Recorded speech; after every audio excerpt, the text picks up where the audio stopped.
So hello everyone, welcome back to my YouTube channel. तो सभी भाई बहन मेरे कैसे हैं? बहुत दिनों बाद एटलीस्ट शायद 3 या 4 डेज़ बाद मैं ये वीडियो बना रहा हूँ, क्योंकि एक्चुअली प्रैक्टिकल्स थे। अभी मेरे पास 2 प्रैक्टिकल और बचे हैं, फिज़िकल का और एक फ़िज़िक्स का। फिज़िकल का मेरा परसों है और फिज़िक्स की अभी इवन स्कूल वालों ने डेट तक नहीं दी है, तो जब भी होगा।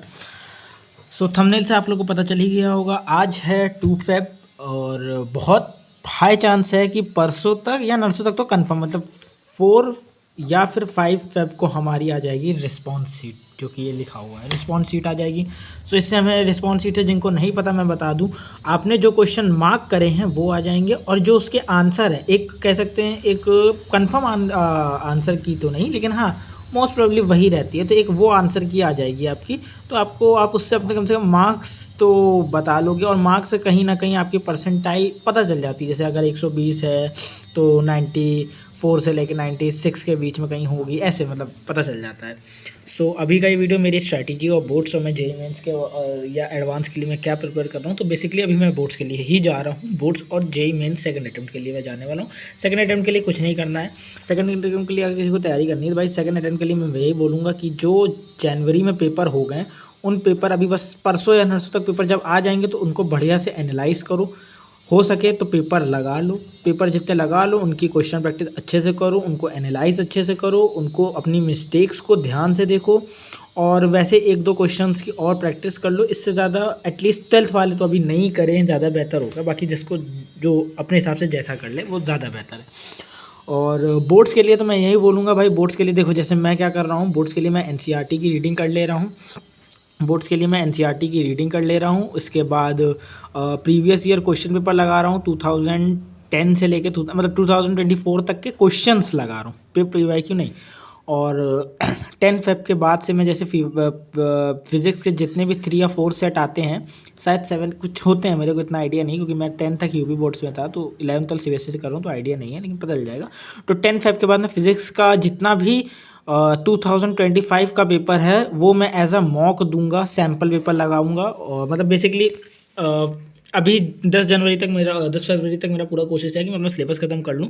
इंग्लिश हिंदी जैसे मैंने पढ़ी नहीं थी, फिजिकल पढ़ी नहीं थी, तो फिजिकल के मैंने 4 चैप्टर कंप्लीट कर लिए, इंग्लिश के भी मैंने 4 चैप्टर कंप्लीट कर लिए, हिंदी अभी तक स्टार्ट नहीं करी है, तो आज ही मैं स्टार्ट करने वाला हूँ। तो बेसिकली मेरी पूरी स्ट्रैटेजी आप ये समझ लीजिए कि मैं सबसे पहला काम ये कर सकता हूँ कि एनसीईआरटी रीड कर रहा हूँ। एनसीईआरटी रीड के बाद मैं PYQ लगा रहा हूँ, PYQ, और 1 साल का 2025 का छोड़ के उसको 2025 को एज आ मॉक दे रहा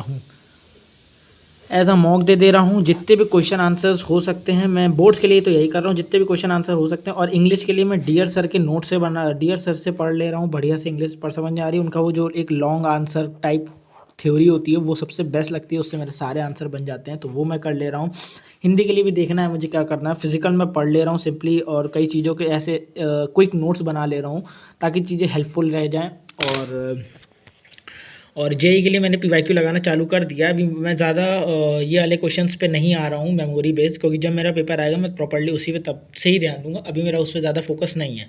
सो मेरी बेसिकली स्ट्रैटेजी आप ये समझ सकते हैं कि मेरी बेसिक स्ट्रैटेजी भी यही है कि बोर्ड्स प्लस मेंस अभी तैयारी कर रहा हूँ। बोर्ड मेंस के लिए आपको बता दिया, मेंस के लिए भी इस समय समझ सकता हूँ मैं 5 आवर्स पढ़ रहा हूँ, और बोर्ड्स के लिए मेरी इस रूटीन इस समय 4 to 5 आवर है, मतलब इक्वली ही मैनेज कर रहा हूँ, क्योंकि बोर्ड्स में मैं इंग्लिश और फिजिकल को डेली दे रहा हूँ। अब क्या करूँगा, इंग्लिश फिजिकल हिंदी को 2-2 सब्जेक्ट में रोटेट करूँगा, और एक फिजिक्स केमिस्ट्री मैथ्स में से एक रेगुलर रोज पढ़ रहा हूँ। जैसे आज फिजिक्स तो कल केमिस्ट्री, परसों मैथ, फिर एक फिजिक्स फिर केमिस्ट्री, फिर एक मैथ। एटलीस्ट ये है कि 12 फेब तक मेरा फिजिक्स पूरा प्रॉपर्ली अच्छे से हो जाए, ताकि उसके बाद मैं फिजिकल को थोड़ा ज़्यादा ध्यान दूँ, क्योंकि पेपर से एटलीस्ट बोर्ड से 2 दिन पहले तो मैं कुछ नहीं पढ़ूंगा मेंस का, उसमें सिर्फ बोर्ड से ही फोकस होगा।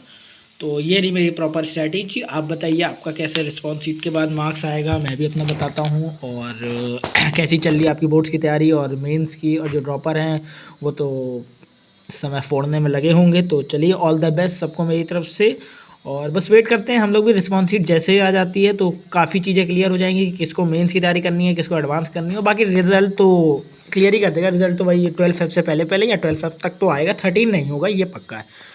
तो चैनल को सब्सक्राइब कर दीजिए, जैसे कोई नोटिफिकेशन आएगी ज़रूर बताऊंगा आपको। और मैं आगे और भी स्ट्रैटेजी अभी कैसे एक प्योर फॉर्मेट में जब जल्द ही वीडियो लाने वाला हूँ, तो उसके लिए वेट करिए, लाइक करिए, सब्सक्राइब करिए, शेयर करिए। Thank you everyone.